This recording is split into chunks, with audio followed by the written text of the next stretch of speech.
Bien, en este video platicaremos cómo hacer uso del alter table para agregar los constraints a nuestras tablas.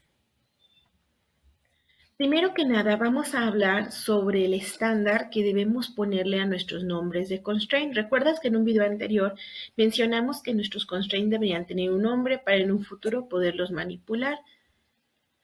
El estándar es el siguiente. Tenemos para hacer el estándar de llave primaria, el constraint se va a llamar primero el nombre de la tabla, guión bajo, el nombre del campo al que vas a hacer referencia para convertir a llave primaria y la abreviatura primary key.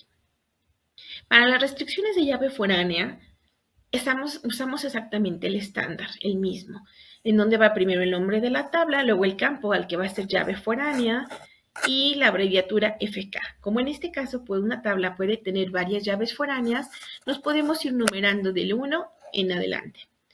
Para las restricciones de tipo check, exactamente el mismo estándar, el nombre de la tabla, el campo al que le vamos a aplicar la restricción, la abreviatura de las letras CK, seguido de la numeración en caso de existir varias.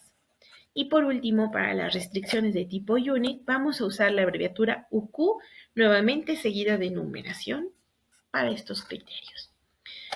Aquí tenemos una tabla que fue creada con 3 constraints. El primer constraint, si te fijas, se apega al nombre, al estándar que acabamos de mencionar. El nombre de la tabla, el nombre del atributo al que se le va a asignar esa restricción y la abreviatura de las letras PK para el primary key o matrícula. Seguida de una tabla, también de una restricción de tipo foráneo que se aplica en la misma tabla coches al atributo code pro y tenemos la abreviatura FK.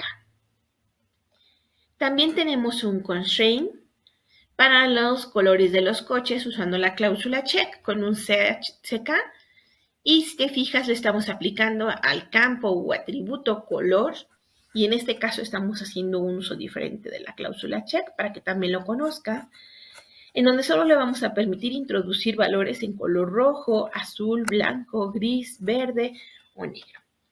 Vamos a partir de que nuestra tabla originalmente está creada de esa forma, es decir, sin ninguna restricción.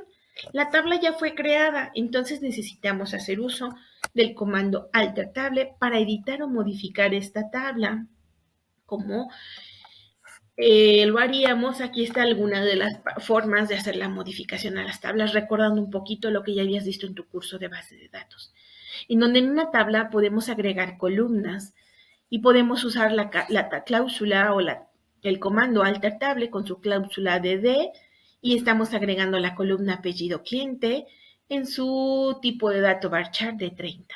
También podemos eliminar columnas.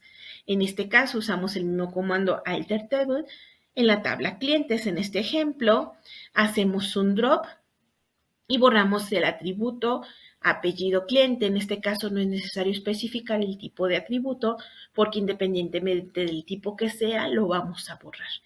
También podemos hacer uso del modificar la definición de una tabla, es decir, la forma en que fue definida originalmente.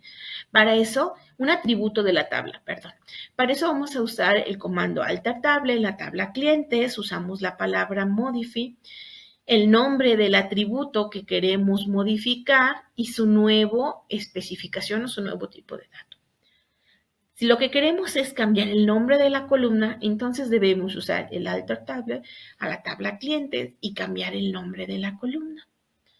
Para renombrar una tabla, entonces usa el mismo comando alter table en la tabla clientes, que era como se llamaba originalmente, las palabras rename as y entonces el nuevo nombre de la tabla. Vamos a hacer un ejercicio en nuestro siguiente video donde vamos a crear una tabla que no contiene ningún tipo de restricción y la queremos modificar a la siguiente tabla como si tuviera 3 restricciones. Para eso vamos a hacer uso de los 3 comandos de alter table para agregar 3 restricciones de tipo constraint, de llave primaria, de llave foránea y de check. Eso lo veremos en nuestro siguiente video. Por favor, seguirlo.